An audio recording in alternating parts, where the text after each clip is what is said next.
Senhores telespectadores, hoje não vamos sair de Lisboa, mas vamos visitar Lisboa Oriental, quer dizer, os bairros orientais da cidade. Se olharem aí à volta, veem lá embaixo a Avenida Infantão Henrique, aquela outra toda esburacada é a Rua do Açúcar. Estamos aqui na Lisboa Oriental. Bom, e é para falar de problemas da Lisboa Oriental que aqui viemos. Isto, creio que no século XIV, XV, ainda não era cidade, eram quintas, eram apenas terras de exploração agrícola. É por essa altura que começa a região a ser povoada, primeiro de conventos. Conventos precisavam de ter grandes cercas e, portanto, procuravam espaços livres. Depois de residências fidalgas, queriam ter grandes quintas.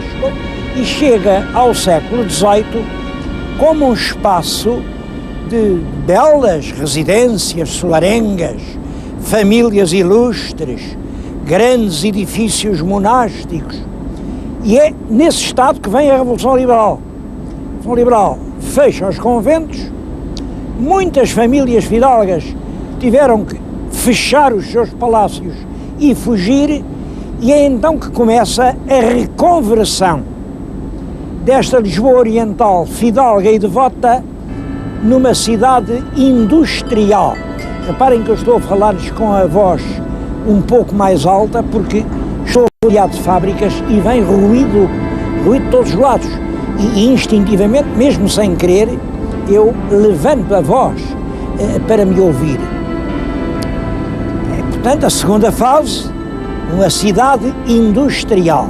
Bom, mas também essa cidade industrial está a acabar. As grandes indústrias hoje fogem das cidades, procuram outros espaços. Há já aí inúmeras fábricas e oficinas encerradas. Estão a nascer outros empreendimentos. Se olharem ao longe, veem a Ponte Vasco da Gama. Eu não sei se veem, mas logo a seguir há uma torre, é a Torre Vasco da Gama. Aquilo já é Expo. Expo que vai ser um polo de desenvolvimento urbano e que vai, portanto, trazer a cidade para aqui. Bom, pois é este o problema que eu quero pôr.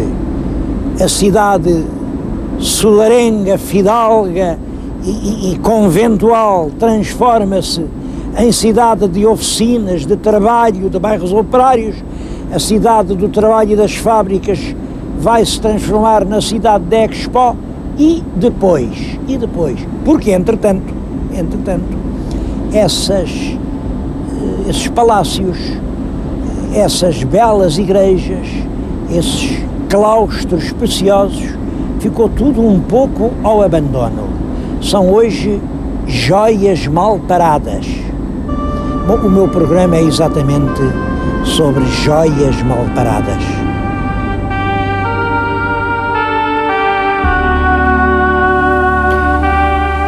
Um monumento importante era o convento do Beato.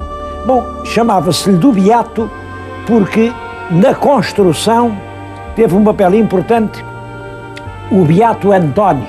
Beato António era um religioso com muito prestígio em Lisboa e que corria a cidade toda a pedir esmola para as obras. Ele até contava, quando começou esta obra toda, tinha 7 tostões no bolso, e que foi com os 7 tostões que começou a fazer a obra. Isto é engraçado, e eu já lhes vou falar nos 7 tostões. Mas, enfim, por causa do nome do padre, ficou o Beato. A realidade é que isto já era uma ermida da grande devoção da rainha Isabel, da rainha casada com o rei Dom Afonso V, olhem, a mãe do Dom João II, e filha do infante Dom Pedro, portanto, uma daquelas princesas. Ela morreu muito nova, aos 23 anos, dizem que envenenada. Os irmãos, todos eles, morreram, já lhes falei nisso, é uma tragédia, E é nessa altura, pouco antes de morrer, que ela diz que queria transformar a sua pequena ermida aqui nesta região, num grande convento, um convento dos Loios, dos Frades Azuis. Dessa rainha, tudo o que resta, imaginem, é meia porta. Andavam os pedreiros, agora há poucos anos, aqui, a compor isto, a bater, quando a broca sentiu pedra na parede, mandaram parar, vejam lá o que é, e apareceu o pórtico da igreja do Tempo da Rainha. Eu ainda vi isto, ainda conheci esta garagem. Em cada arco estava guardada uma caminhonete. Bom, hoje, como veem, é um espaço reabilitado, com grande utilização, é um centro cultural privado, mas muito importante. Fazem-se aqui espetáculos de teatro, têm vindo óperas, concertos de orquestras prestigiosas, balés, exposições de tudo, conferências, congressos, olhem, feiras de antiguidades, e tem tido imenso êxito, lançamento de livros. É um centro cultural animadíssimo e que, para mim, tem uma grande vantagem. Não custa um centavo ao Estado, porque é inteiramente mantido por uma empresa privada. Essa empresa, a gente sabe que é a Nacional, e também vale a pena falar na Nacional. A Nacional é uma fábrica, começa por ser uma pequena coisa, feita aqui na área do convento, porque o convento foi vendido no tempo de liberalismo. Vem um homem que vem de baixo, mas é muito enérgico, o João Dorito, compra uns bocados, umas parcelas, faz uma fábrica a vapor. Imaginem, um moinho para moer farinha a vapor. E dizia ele que tinha a força de 109 cavalos. Bom, a verdade é que é a primeira grande moagem portuguesa. Isso vai crescendo constantemente, desde 1834 até hoje, nunca cessou. E quando chega ali ao tempo da Dona Maria II, é exatamente em 1849, o governo permitiu-lhe que se chamasse Nacional, para mostrar que realmente era uma atividade de caráter nacional, que ainda hoje é.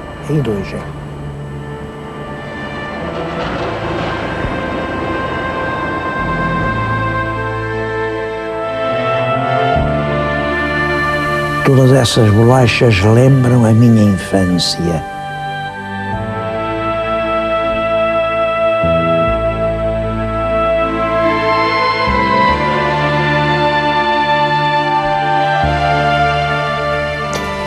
Este lugar ficou relacionado com a memória de Camões.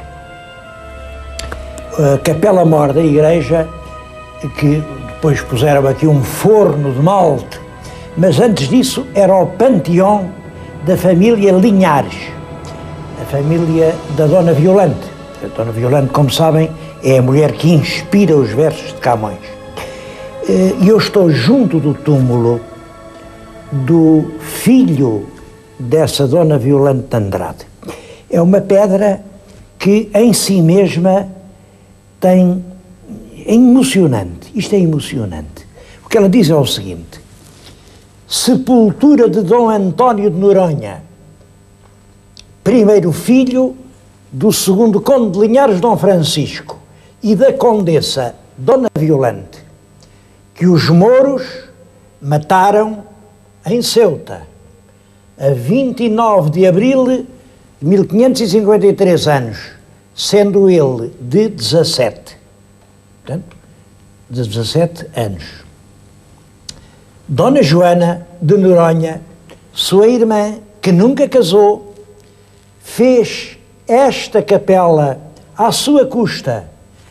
Quando acabou, que foi no ano de 1622, trasladou os seus ossos da Sé de Ceuta para esta sepultura e não a deu aos mais irmãos seus, porque 2 deles morreram em África com El Rei Dom Sebastião e outros 2 morreram nas partes da Índia, e 2 são religiosos da Ordem de Santo Agostinho.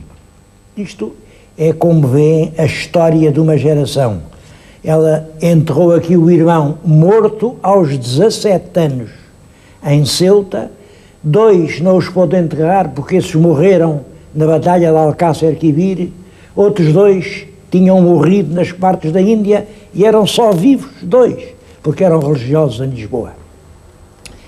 Este Dom António de Noronha está muito ligado aos versos de Camões. Quando ele morreu, o poeta estava na Índia, mas teve um grande desgosto, porque eles eram realmente muito amigos.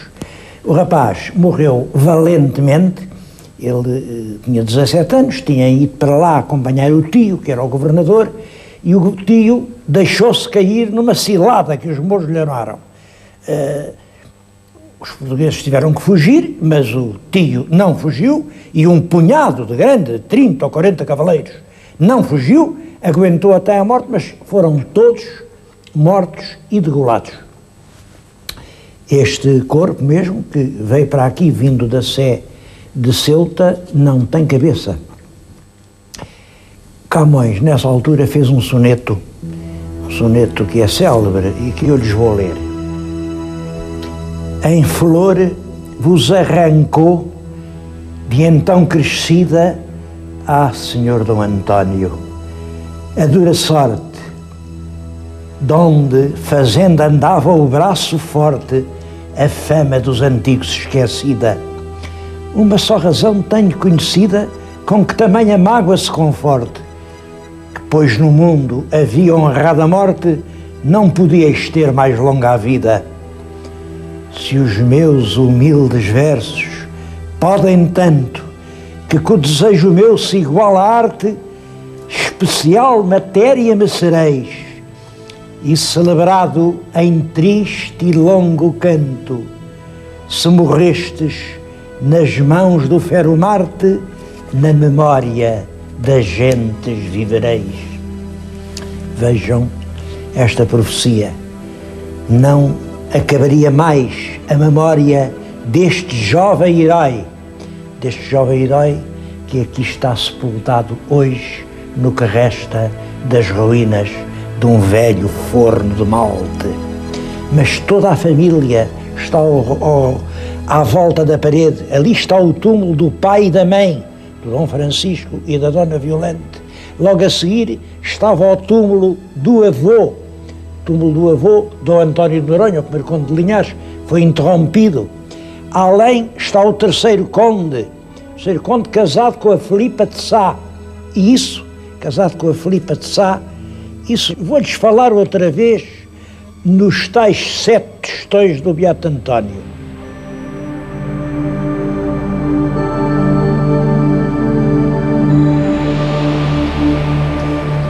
Bem, eu prometi explicar-lhes aquela frase do Beato António. Começou a obra com 7 tostões e venho dar a explicação num outro claustro, um claustro ainda maior que o do Beato. Eu estou aqui no claustro de Santos o Novo. Tem, aliás, uma história curiosa. É de todos os claustros existentes em conventos portugueses, o único que nada sofreu com o liberalismo. Porquê? Porque aqui não havia freiras. Portanto, as senhoras que cá estavam eram as esposas, as viúvas, as pessoas de obrigação dos comendadores da Ordem de Santiago. Os comendadores de Santiago, em regra, eram militares. E, portanto, funcionou uma espécie de solidariedade militar. Aqui ninguém foi expulso, este edifício nunca foi profanado, nunca foi vendido em asta pública e chegou até hoje quase perfeito. Como veem, é uma beleza, é um dos mais vastos claustros que existem em Portugal. E também ele foi feito na mesma altura que o do Beato. E muitas outras obras são dessa época. Porquê? É porque é uma época em que havia em Portugal muito dinheiro. O domínio filipino, temos às vezes a ideia, bem, os Filipes tiravam o dinheiro todo, claro que, mas a verdade é esta. esse período do século XVII, a primeira metade do século XVII, é um período de fartura económica em Lisboa. Olhem, exatamente no ano 1532, no sul do Brasil, meteram na terra as primeiras canas de açúcar. Passados 100 anos, havia 235 grandes engenhos a moer açúcar e produziam-se 2 milhões de arrobas de açúcar. Faziam de nós o principal produtor mundial de açúcar em todo o mundo. Bom, para trabalhar nos engenhos eram precisos pretos, e os pretos fumavam. Bom, e o pior é que os brancos aprenderam a fumar com os pretos, e a certa altura toda a gente fumava.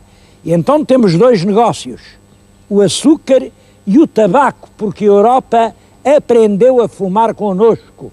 A isso junta-se evidentemente o sal, que vinha de longe, o vinho da Ilha da Madeira, e é um período de uma grande abundância económica. É isso que explica grandes obras, grandes palácios, grandes conventos, e que explica que bastassem 7 tostões para começar uma obra daquelas.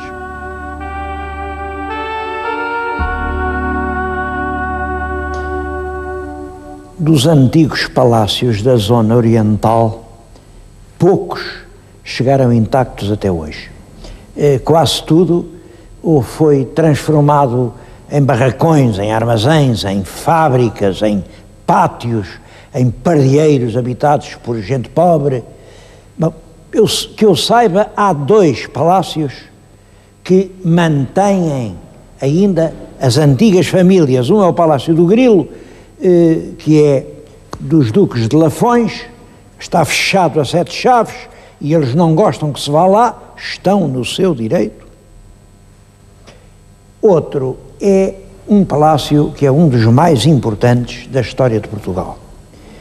Pode-se-lhe dar muitos nomes, porque ele foi tanta coisa, chama-lhe o Palácio do Marquês de Olhão, porque realmente o dono, a certa altura, foi o Marquês de Olhão, foi um grande fidalgo, uma parte muito enérgica na defesa do país contra as invasões francesas, mas chamam-lhe o Palácio dos Cunhas, porque a família era Cunha.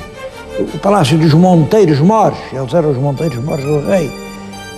Mais simplesmente é o Palácio de Chabregas, porque grande fachada aqui na Rua de Chabregas, Palácio de Chabregas. Eu chamo-lhe o Palácio de Tristão da Cunha, porque realmente ele começa com o Tristão da Cunha. Hoje eu bem sei que os meus telespectadores dizem Tristão da Cunha, mas o que é isso? Tristão da Cunha é a rua onde o senhor mora, a gente sabe lá que é o Tristão da Cunha. Bom, realmente Tristão da Cunha é a rua onde eu moro, mas não tem nada a ver com isso. É porque eu moro num bairro onde deram os nomes dos grandes navegadores e o Tristão da Cunha foi um grande navegador. Tristão da Cunha é um homem do tempo do rei Dom João II, ele era filho de um outro fidalgo, Dom Nuno da Cunha, que foi quem criou praticamente o rei Dom Manuel. Era o camareiro-mor do infante Dom Fernando, que era o pai de Dom Manuel, e portanto o Dom Manuel, como sabem, tem uma vida muito difícil. Dom Manuel nunca sabia como era o futuro. A morte rondava aquela família, e é realmente aquele fiel servidor quem cria o Dom Manuel, quem cria a mulher do rei Dom João II, que era irmã de Dom Manuel. Por isso é claro, quando o rei Dom Manuel chegou ao trono, recebeu-os e fez deles os primeiros fidalgos do país. Até lhes deu uma casa.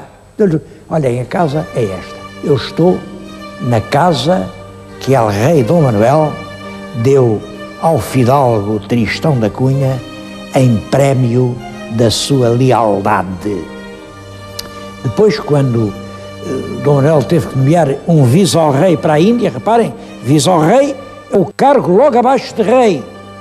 O Dom Manuel lembrou-se, vou mandar o Tristão da Cunha. E chegou a nomeá-lo.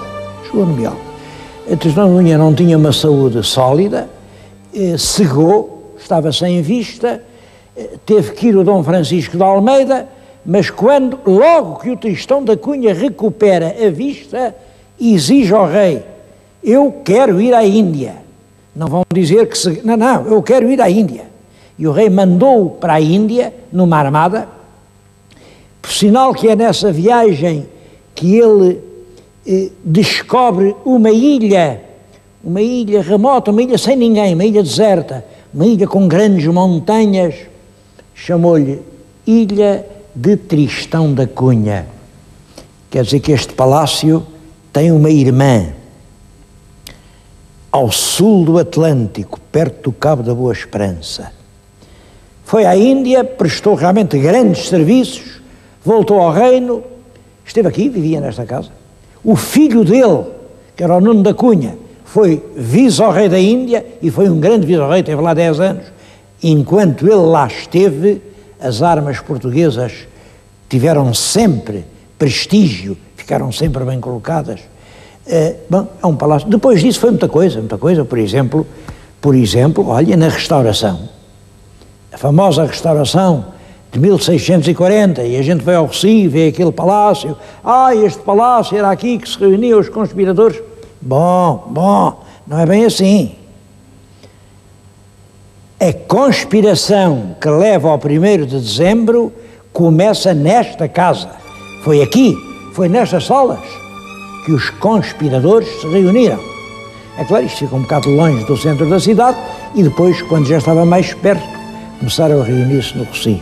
Pois o Marquês de Olhão é quem comanda a resistência à algarvia contra o domínio francês.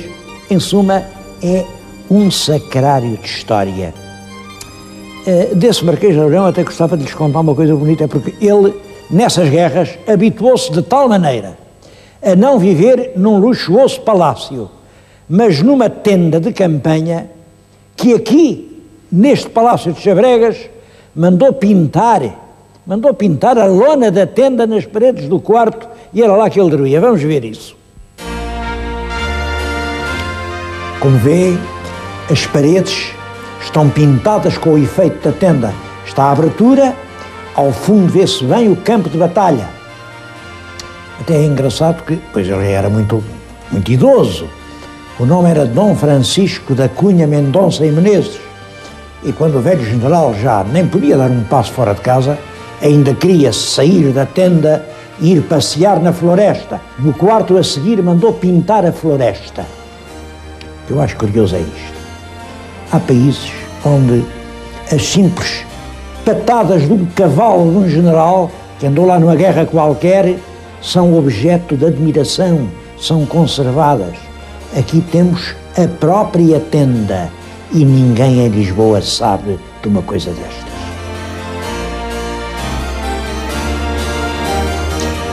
A casa continua a ser uma casa viva. Ainda se acende o lume nesta casa, e isto desde há mais de 500 anos. Eu acho impressionante. Guardam documentos, é do século XVI, é do tempo do rei Dom Manuel, mas é um arquivo enorme e completo, todo classificado. Bom, e os documentos não são só pergaminhos. Isto, por exemplo, representa uma batalha da restauração. Não é uma batalha. Isto é um episódio passado com esta família. Um dos irmãos era o comandante do Terço de Lisboa e recebe ordens para marchar para a revolta da Catalunha. Mas os portugueses patriotas trazem ali a bandeira da restauração, saem-lhe ao caminho e dizem que não saia da cidade. Ele realmente ficou e isso ajudou a restauração de 1640. Portanto, esta casa é em si mesma um museu. Bom, felizmente, esta parece que está salva. Vai ser a próxima sede da Academia Nacional da História. Houve negociações, mas o essencial é a verba. E o Sr. Ministro das Finanças já disse que verba há. Claro que a verba, se há verba, não vai faltar com certeza cultura. E quando a cultura e a verba se dão as mãos, tudo se consegue. Infelizmente, não é só no Palácio de Chabregas que há os problemas. Aqui na Lisboa Oriental há muita coisa ainda a salvar, há muita joia mal parada.